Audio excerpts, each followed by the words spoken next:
I have been waiting for you here at Shook Book, the vlog in which two actors read books that in one way or another leave them shook. In case you're wondering what that noise is, it's my cat telling me she's really hungry. Today I would like to read to you from my very favorite book, Paper Towns by John Green. Now, Paper Towns is probably John's least popular book. Everybody talks about Looking for Alaska and The Fault in Our Stars, but Paper Towns is my favorite. The thing about John Green is that a lot of his books tend to use the manic pixie dream girl trope, or in the case of The Fault in Our Stars, it's manic pixie dream boy. These incredible teenagers talk in incredible ways and are just the most incredible human beings, and nobody is like that. Like, I wish that people were actually like that, but nobody is like that. Paper Towns almost utilizes the manic pixie dream girl trope. Yes, Margot is the classic manic pixie dream girl, but Quentin doesn't get her. And in fact, the whole book serves to expose the way he totally built her up in his head into somebody that she's not at all. We find out that she's not as perfect as we spent the whole book believing that she was. That image of her was completely manufactured by Quentin. So here's my favorite passage from Paper Towns. "It's more impressive," I said out loud. "From a distance, I mean.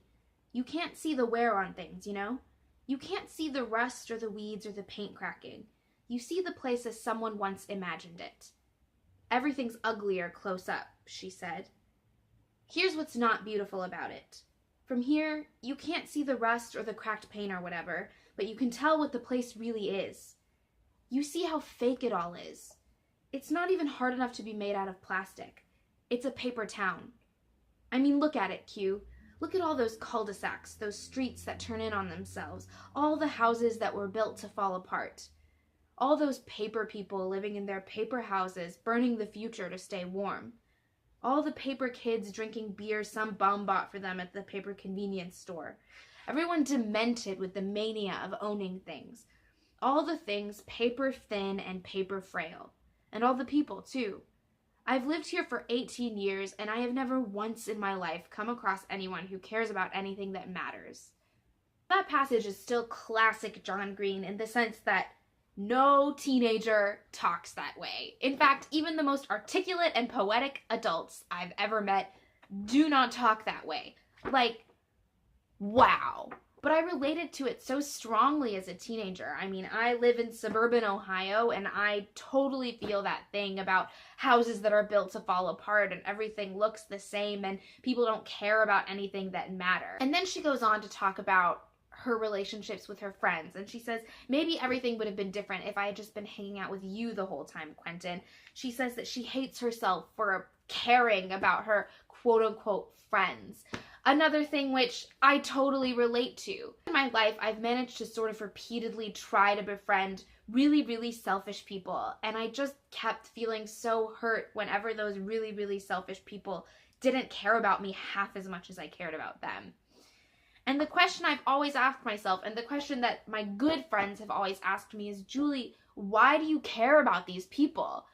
And to this day, I still can't answer that question. I still think about stupid college drama that happened 2 years ago, over which I lost almost all of my friends. I still feel lonely because of that, and I still wonder why I care enough about it for it to be something that makes me feel angry and sad. So I guess that's why I don't see Margot as too good to be true, even though she speaks so much more beautifully off the cuff than I ever could.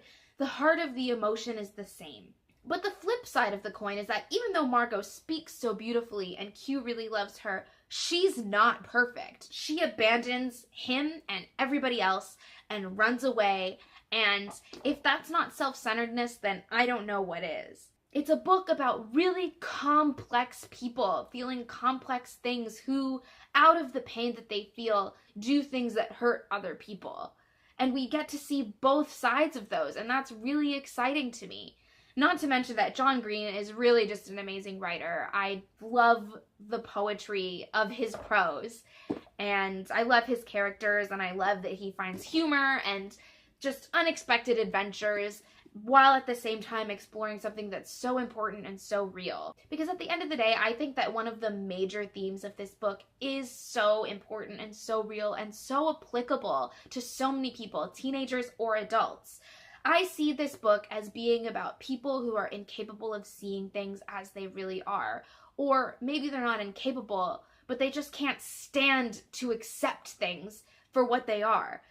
You know, Margot can't accept her friends. Margot can't accept the town. And Q can't accept Margot for who she really is. This is something that I struggled with so much as a teenager, and I think it is part of why I still have those struggles that I was just talking about earlier, because I can't just accept people for who they are. I still try and force them into who I want them to be, and that's just not the way life works.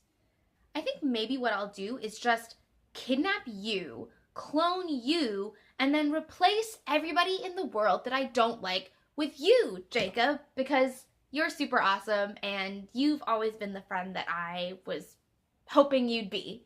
So, I'll see you next time!